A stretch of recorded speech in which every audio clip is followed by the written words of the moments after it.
Bismillahirrahmanirrahim. Assalamualaikum warahmatullahi wabarakatuh. Alhamdulillahi rabbil alamin.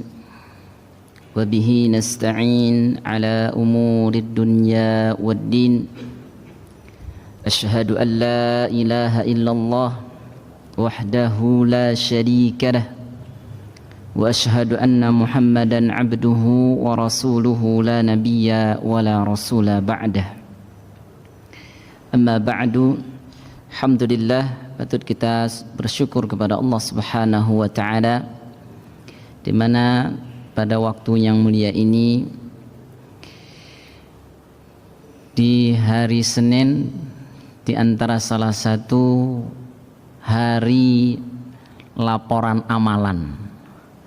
Sebagaimana Nabi SAW ketika ditanya kenapa kok puasa Senin Kamis, maka Nabi jawabnya, saya suka ketika laporan itu disampaikan kepada Allah dan saya dalam keadaan melakukan kebaikan. Semoga kita pun bagian orang-orang yang saat dilaporkan catatan amalan kita berada dalam kebaikan. Allahumma amin. Nah, Bapak Ibu sekalian yang dimuliakan Allah,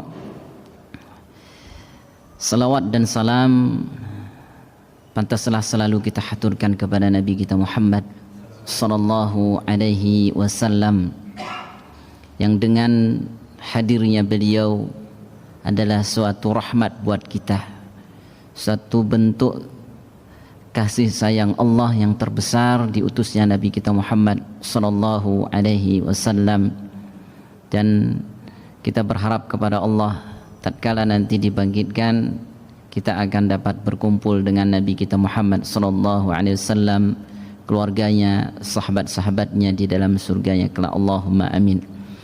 Bapak Ibu jamaah sekalian yang dimuliakan Allah, kembali kita lanjutkan kajian kita setiap malam Selasa, di mana kita sudah mengkhatamkan dua kitab. Yang pertama kemarin adalah kitab Syama'il Muhammadiyah, atau kitab berkenaan tentang kepribadian Nabi kita Muhammad sallallahu alaihi wasallam. Dan hari berikutnya kemarin 10 sahabat yang sudah dikabarkan Nabi masuk surga. Sehingga hari ini kita masuk kitab baru dengan judul Tazkiyatun Nafas, dikarang oleh Dr. Ahmad Farid.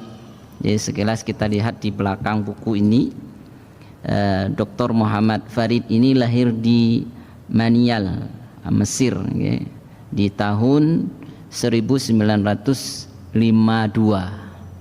Kira-kira ada seusia beliau di sini? Enggak ada. Jadi kelahiran 52, artinya sebelum merdeka.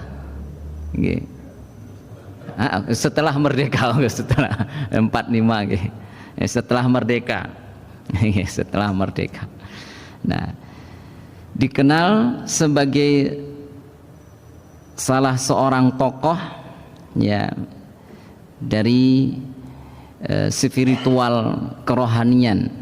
Ya, jadi beliau ini salah satu orang yang memang dikenal dengan, kalau bahasa sederhananya, kejiwaan, bagaimana ketenangan dalam ibadah. Nah, ini beliau konsentrasinya ke ilmu kejiwaan.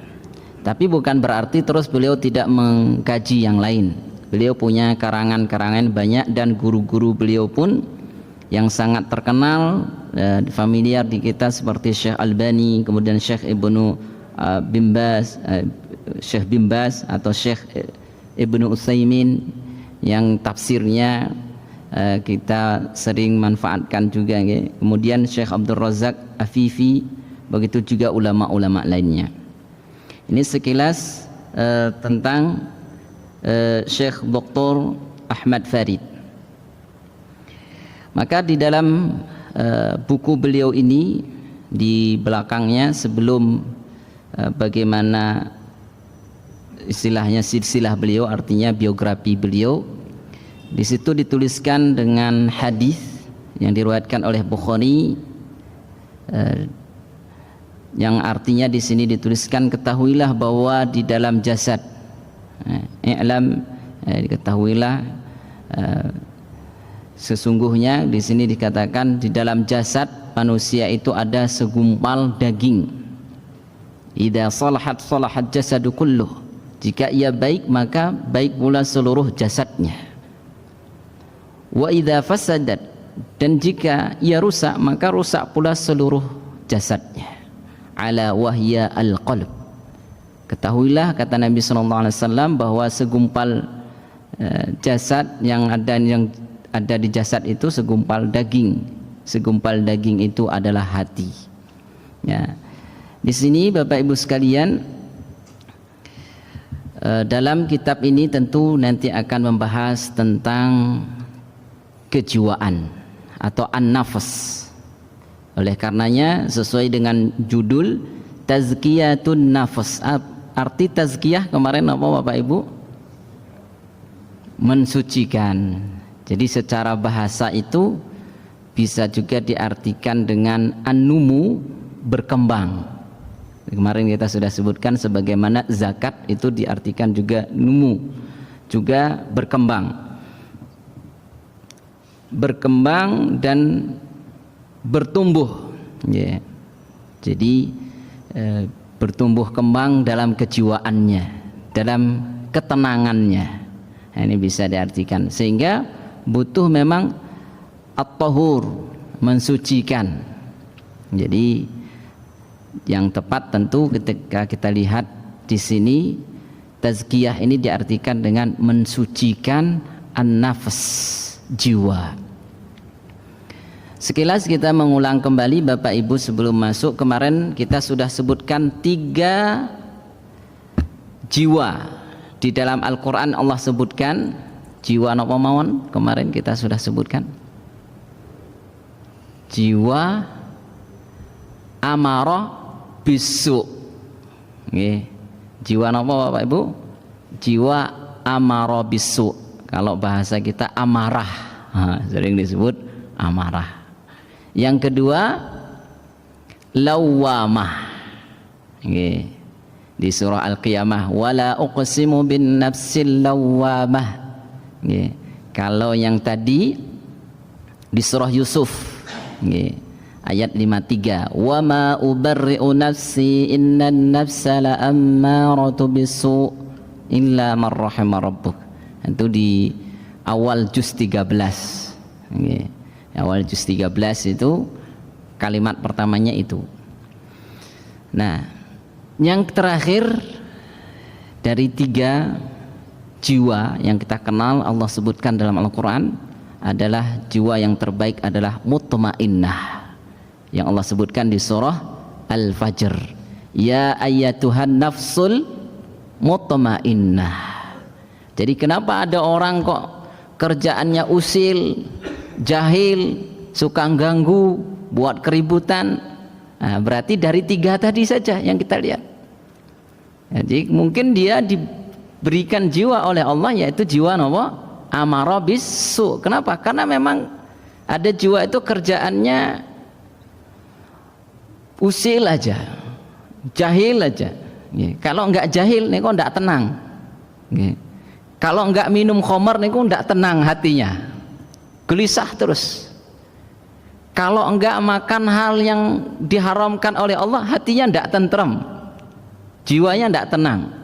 Sehingga mesti yang dicari itu adalah hal-hal yang diharamkan oleh Allah. Kalau berdagang itu enggak pakai riba, itu enggak mantep,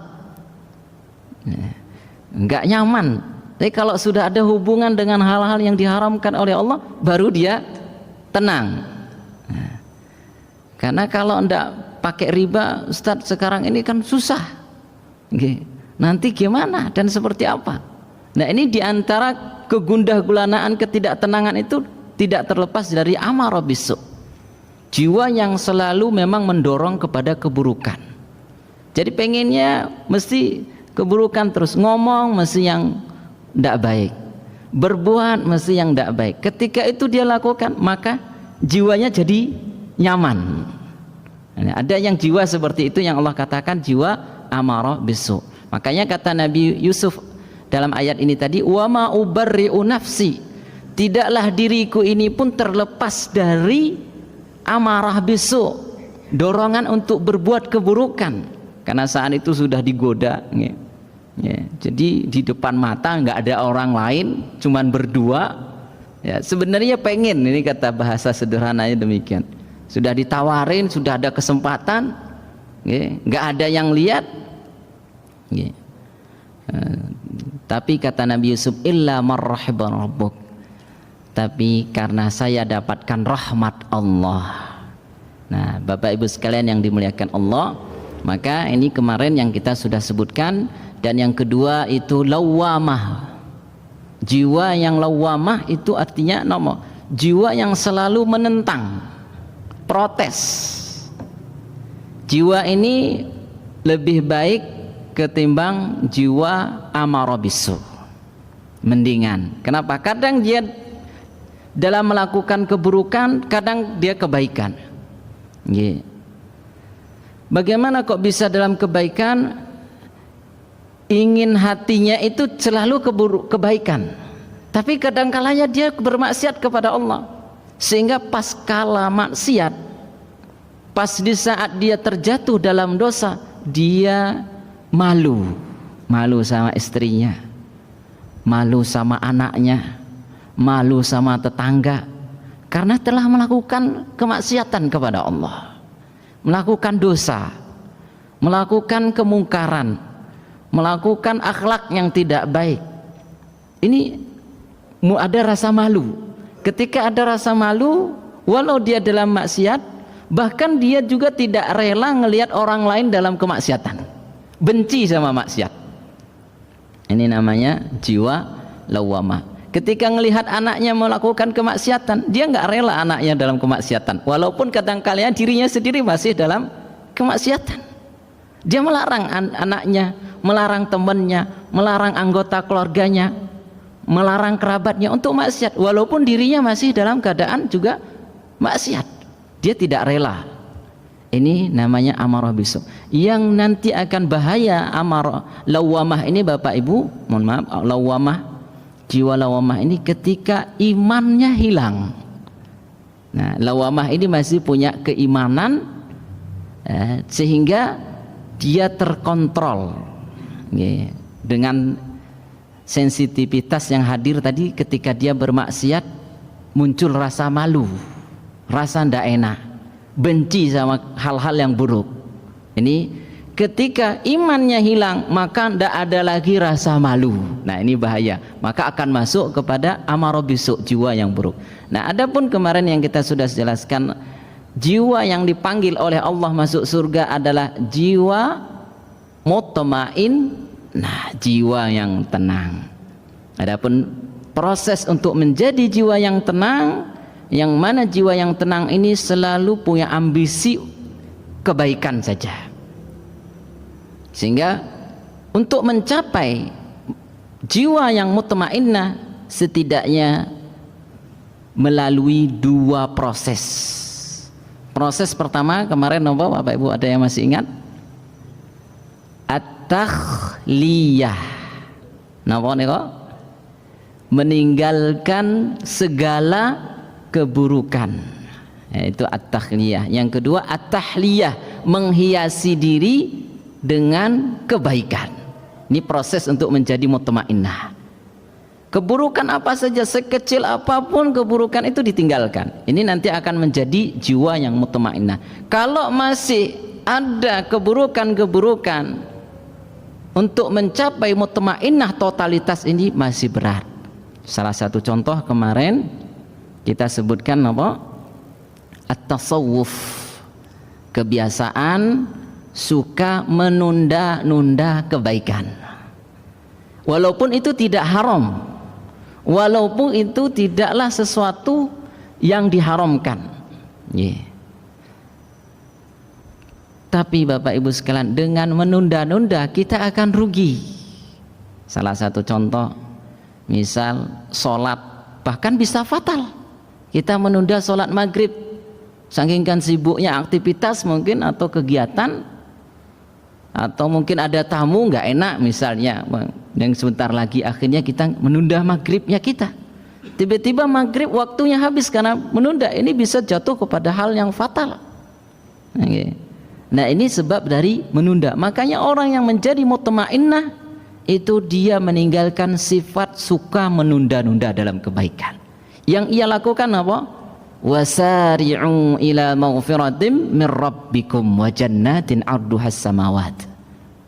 Yang dia lakukan adalah sebagaimana Allah sebutkan di surah Ali Imran, karakternya orang bertakwa, suka menyegerakan untuk mengejar, mencapai ampunan Allah Subhanahu wa taala.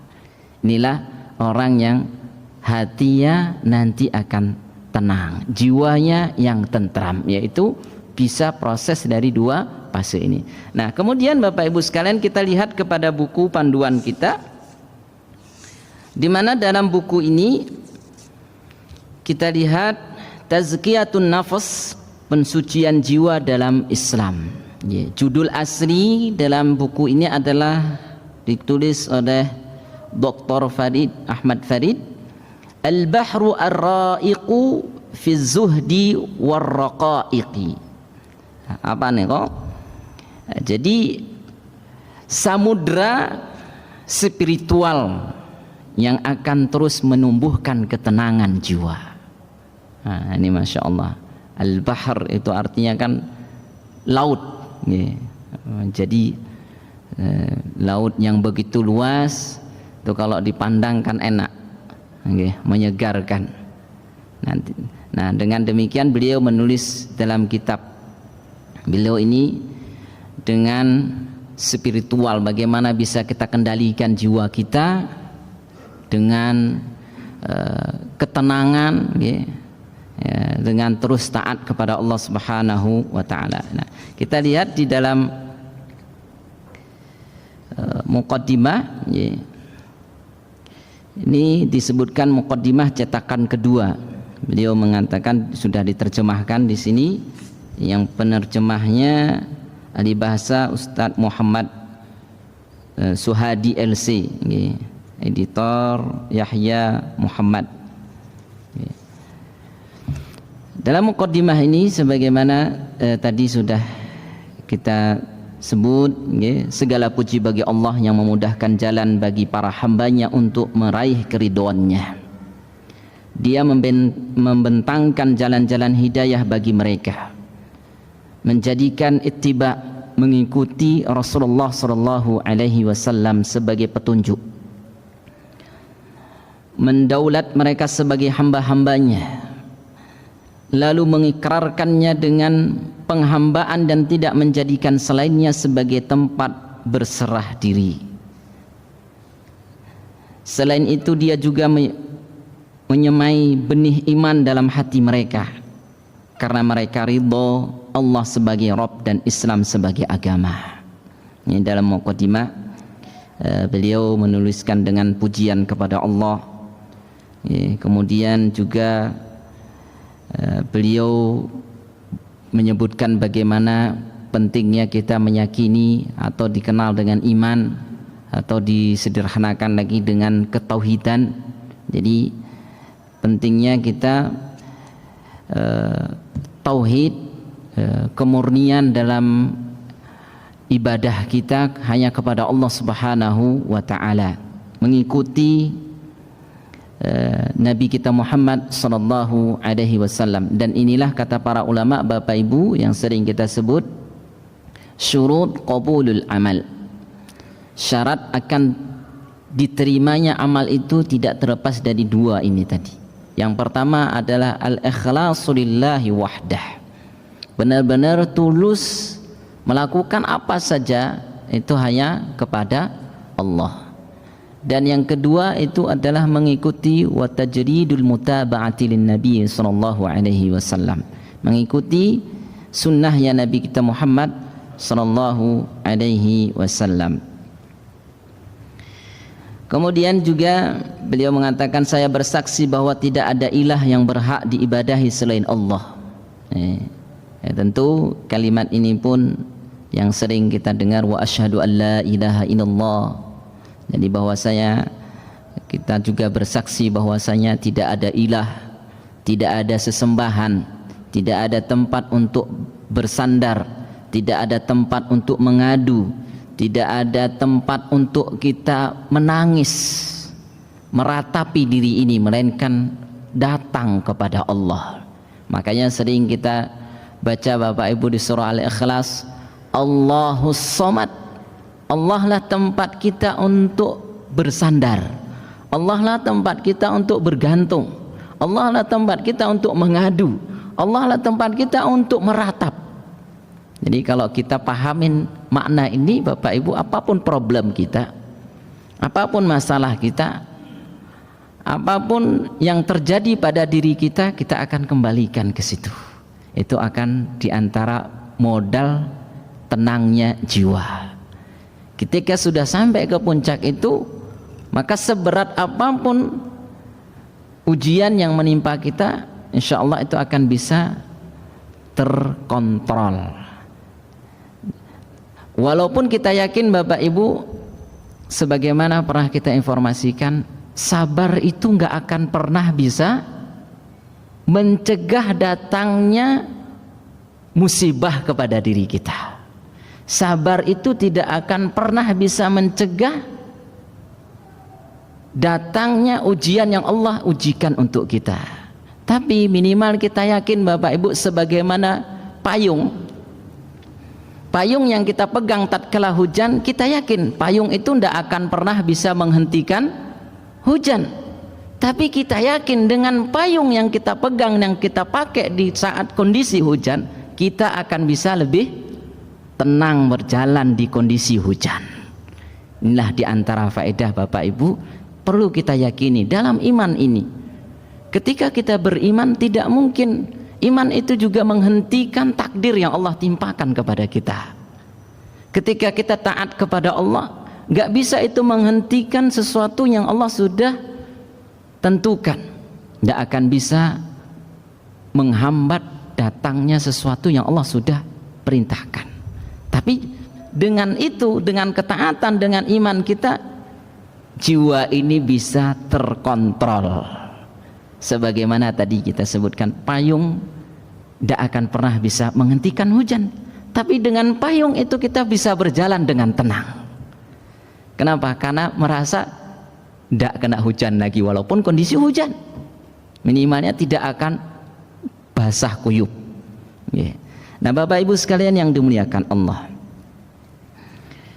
sebuah persaksian yang saya ikrarkan bersama orang-orang yang bersaksi, saya pertahankan dengan kesabaran diri tindakan orang-orang yang ingkar, dan saya simpan sebagai bekal pada hari kiamat kelak. Kemudian juga beliau mengatakan, saya juga bersaksi bahwa Muhammad SAW adalah hamba yang terpilih. Ini sering kita jadikan lafal Bapak Ibu, tapi kadang kalanya ada yang melakukan tawasulnya kepada Nabi. Meminta kadang kalanya ketika kita lihat umroh misalnya, atau tatkala haji, minta kepada Nabi dan sebagainya. Ini tentu hal yang keliru, karena dalam kalimat ini pun wa anna Muhammadan abduh, dan Muhammad itu adalah seorang hamba. Ya sama, hanya Nabi Muhammad dipilih oleh Allah spesial. Nah di sini pun disebutkan Muhammad adalah hamba yang terpilih, Nabi yang diridhoi, dan utusannya yang jujur lagi terpercaya. Ini sebagaimana kita baca di kitab Syama'il Muhammadiyah, kita lihat bagaimana Nabi Muhammad itu adalah orang yang benar juga dibenarkan, orang yang memang jujur lagi terpercaya.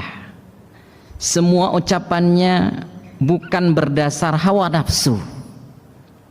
Wa ma yantiqu 'anil hawa in huwa illa wahyu yuha. Ini yang dikatakan oleh Allah.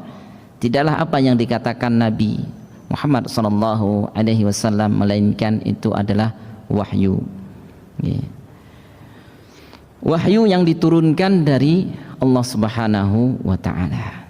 Maka dengan demikian Bapak Ibu sekalian yang dimuliakan Allah, ketika kita menyadari apa yang ada pada Nabi kita Muhammad sallallahu alaihi wasallam itu adalah wahyu yang terbesarnya, yang sampai hari ini kita semua bisa akan menikmati bersama, yaitu Al-Qur'anul Karim. Al-Quran yang begitu agung, bahkan Bapak Ibu ketika kita gundah gulana, jadi di antara proses tadi yang kita lihat untuk menjadi jiwa mutmainnah itu menghiasi diri dengan ketaatan. Di antaranya adalah bisa dengan banyak baca Quran, karena Al-Quran adalah obat segalanya penyakit. Kalau gundah gulana yang baca Quran. Kalau kita lagi sakit fisik juga baca Quran. Ini sebenarnya kalau kita sadarin di situ, apapun masalah kita, apapun kondisi kita, hendaknya pertama kali yang kita harus ingat adalah Allah Subhanahu wa taala. Yang sederhananya adalah dengan Al-Quran. Apalagi ketika kita bisa gunakan baca Qur'annya itu tatkala sholat, Masya Allah. Loh gimana Ustaz baca Qur'an ketika sholat? Kalau kita hafal Al-Quran, ya dengan hafalan kita. Nah, kalau tidak, Bapak Ibu sekalian sekarang Masya Allah boleh kita pakai meja, taruh Al-Qurannya, bisa sambil berdiri dilihat, dibaca. Itu Masya Allah nikmat. Khususnya memang sholat sunnah, jadi yang dilihat. Tapi sholat wajib hendaknya tetap kita handalkan dengan hafalan kita. Ustaz, saya hafalnya cuman surah Al-Ikhlas. Ya surah Al-Ikhlas itu sudah luar biasa. Disyukuri, nanti akan bertambah. Bertambah surah Al-Falaq. Syukurin lagi nambah surah An-Nas, syukurin lagi nambah surah Al-Kafirun, syukurin lagi nambah nanti surah An-Nasr, syukurin lagi surah Al-Lahab, syukurin lagi nanti terus sampai ternyata sampai hafal 1 juz. Kenapa Bapak Ibu? Karena di sholat malam selalu baca Quran. Saya beberapa waktu yang lalu dengar cerita dari teman di pondok, jadi beliau ada jamaahnya, mungkin pernah saya cerita Bapak Ibu, setoran hafalan dan bisa lancar 10 juz. Ketika ditanya usia yang sudah ya cukup lanjut usia, sekitar 70-an, ditanya, "Mak, biasanya panjenengan ngehafalnya gimana?" Kata beliau, "Saya dari dulu sudah terbiasa kalau tahajud dengan target sekian juz itu dengan baca." Ini saking lamanya dengan usia sudah 70 Bapak Ibu, karena rutin terus dibaca jadi hafal 10 juz lancar. Masya Allah. Yang dengan apa? Baca tadi. Loh kok bisa? Ya ternyata ya bisa. Ada orang yang bisa. Nah, Ustaz, tapi saya kok sudah dicoba nggak bisa juga Ustaz. Dicobanya baru 1 bulan ya nggak bisa. Ini dibayangkan usia sudah 70 tahun, berarti sudah lama. Iya, ketika ditanya Bapak Ibu, ternyata semenjak beliau remaja itu sudah mulai start. Jadi sudah start semenjak remaja sampai usia 70. Ya berarti memang dibacanya tidak cuma 1 bulan, tidak memang pas Ramadan tok fokus 1 juz nonton gitu sholat. Enggak, ini setiap hari sholat tahajud dibaca. Berarti kalau targetnya sejuz sehari Bapak Ibu setiap sholat malam, berarti sebulan pasti khatam Quran. Masya Allah. Dan itu terus muter Bapak Ibu. Apalagi dengan target, biasanya kadang-kalanya ada tadarusan Bapak Ibu. Sering dinasihatkan kepada kami dari para guru-guru kami, itu diantaranya hafalan itu menjadi kuat kalau banyak ngulangnya. Maka sampai dikatakan siapa yang bisa 5 juz per hari, insya Allah Quran gak akan pergi dari dirinya. Artinya Bapak Ibu kalau ngaji Quran meng dibaca surah An-Naba. Surah An-Naba itu diulang 50 kali. Kira-kira hafal mboten Pak Bu? Hafal kalau seperti itu Ustaz. Ya begitulah untuk menghafal Quran. Itulah akan menjadi tenangnya kita. Oh tapi ya waktunya habis Ustaz. Ya, untuk mencoba itulah butuh tadi kesabaran dan kegigihan, dan tentu kendalinya Bapak Ibu tidak terlepas iman. Mantapnya hati kita dengan Al-Quran itu sendiri, yakinnya kita tentang rahmat Allah yang Allah berikan di dalam Al-Quran itu. Ini kalau kita yakinin itu Bapak Ibu, dan ini bukan hal yang mustahil, jadi bukan sesuatu baru. Ketika kita tadi berbicara tentang Quran itu obat hati, obat penyakit apapun. Jadi ini bukan hal yang baru. Kenapa kok kita ketika membaca Quran, tapi tidak tenang? Mungkin ketika kita membaca, hati kita belum totalitas kepada Allah. Hati kita baca Quran ini masih karena dorongan terpaksa. Terpaksa ini apa? Ya karena memang sudah tidak ada jalan lain, ya udah pilihan terakhir. Itu pun masih berat hatinya. Kalau sudah pilihan terakhir totalitas, ini juga bisa terjadi Bapak Ibu. Bisa terjadi lewat Quran. Tapi kebanyakan itu sudah mungkin menghadap sana, cari dokter ke sana, tapi nggak kunjung sembuh, akhirnya ya terpaksa kembali ke Quran karena dibilangin Ustadz, mungkin dengar ceramah Ustadz atau baca buku misalnya obat Quran, akhirnya kembali baca Quran. Ini namanya ngaji terpaksa Bapak Ibu. Jadi karena memang betul-betul sakit, betul-betul tidak bisa lagi kemana-mana, akhirnya masih bercampur. Nah ini yang membuat kendala. Sebenarnya kenapa tidak bisa? Karena kita masih mencampurkan, padahal kita tahu ibadah kepada Allah itu harus totalitas. Sebagaimana sering kita dengar, wa ma ubarri'u nafsi wa ma umiru illa liya'budullaha mukhlishina lahuddin. Tidaklah diperintahkan kata Allah ibadah kepada Allah itu kecuali ikhlas, murni kepada Allah. Sering kita dengar juga kalimat qul inna salati wa nusuki wa mahyaya wa mamati lillahi rabbil alamin. Qul inna salati, salatku, wa nusuki, sembelihanku, wa mahyaya, hidupku, wa mamati, matiku. Nah semuanya ini lillahi rabbil alamin. Sembelihan, hidupnya kita ini berarti kalau namanya hidup Bapak Ibu butuh aktivitas. Namanya kehidupan itu tidak terlepas dari rutinitas kegiatan kita. Berarti semua kegiatan kita ketika mulai dari bangun tidur sampai nanti mau tidur dan di tidurnya kita itu ibadah karena Allah. Ini kalau sudah ini yang kita lakukan Bapak Ibu, nyaman. Ini kadang kalinya kita tidur kan, mohon maaf, kadang kalanya mau tidur belum sempat doa.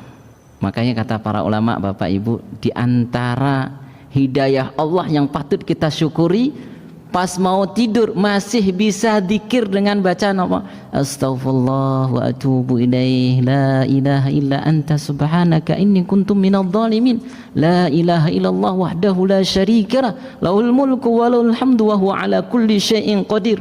Ya Masya Allah. Mau tidur masih zikir jalan, mau tidur masih melafalkan istighfar kepada Allah padahal kita mau tidur. Ini suatu hidayah yang patut disyukuri. Ketika itu bisa kita rasakan, maka disitulah nanti mutmainnah hati itu akan hadir. Tapi ternyata kadang-kalanya itu berat. Maka dengan demikian Bapak Ibu butuh dilatih. Jiwa ini pada prinsipnya tadi dari 3 poin yang kita sebutkan Bapak Ibu, dari semua kita tidak terlepas dari amara bisu', jiwa yang selalu mendorong kepada keburukan. Makanya kata Allah illa man rahima rabbuk, kecuali jiwa yang dirahmati oleh Allah. Makanya tadi sederhana, mau tidur saja kadang-kalanya kita tidak sempat wudu. Ustaz, kalau nanti wudu hilang rasa ngantuknya, berarti kita masih niatnya untuk tidur ini masih kurang. Padahal ketika mau tidur dalam keadaan diri kita ini suci, kita tidur, sebelum tidur kita bisa bersihkan tempat tidur kita, Masya Allah. Kemudian kita tidur dalam keadaan niat yang benar. Niatnya apa? Besok ketika kita bangun bisa di awal malam, bisa tahajud, bisa zikir, bisa bermunajat kepada Allah. Dan ketika beraktivitas kita mencari karunia Allah, mengharapkan keberkahan darinya untuk menafkahi diri kita, istri kita, keluarga kita, bisa membantu tetangga kita, bisa membantu kerabat kita.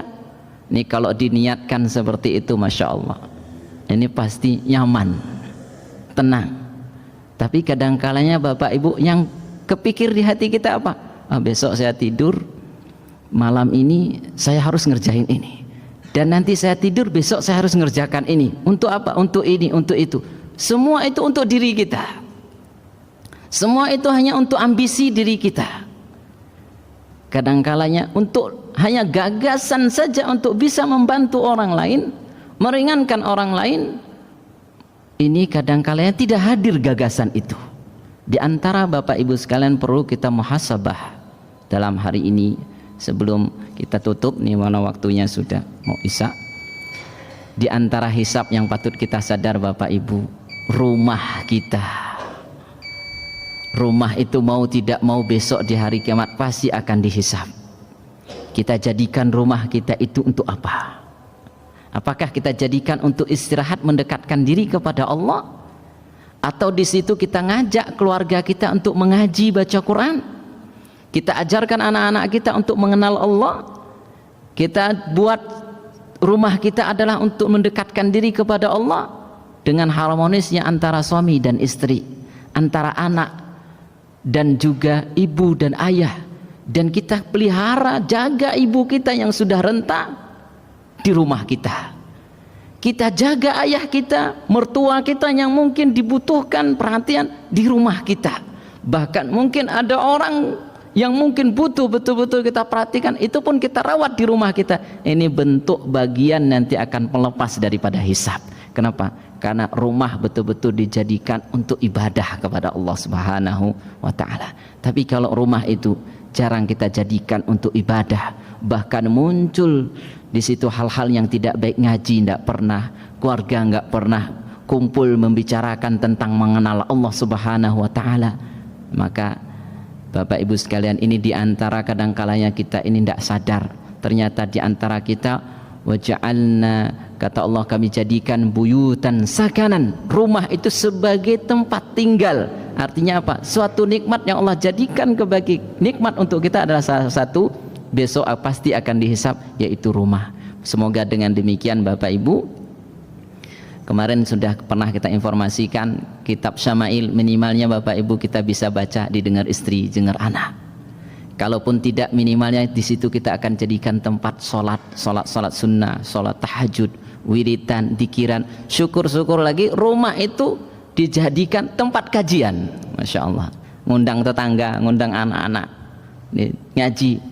Nah, ini akan melepas hisab, dan ketika besok ditanya rumahmu engkau jadikan apa, maka kita bisa menjawab, Bapak Ibu, rumahku ya Allah saya jadikan untuk mendekatkan diri kepadamu dengan istriku, anakku, anak tetangga, merawat orang tuaku, merawat kerabatku, orang-orang yang butuh. Nah, semoga dengan demikian Bapak Ibu sekalian kita terhindar dari hisab nanti di antara nikmat yang Allah beri, yaitu rumah. Nakhtafi bihadza wa sallallahu ala nabiyyina Muhammadin wa ala alihi wa sahbihi wa barik wa sallim wa akhiru da'wana alhamdulillahi rabbil alamin. Mari kita akhiri dengan doa kafaratul majlis. Subhanakallahumma bihamdik asyhadu an la ilaha illa anta astaghfiruka wa atubu ilaik. Wabillahi taufiq. Wassalamu alaikum warahmatullahi wabarakatuh.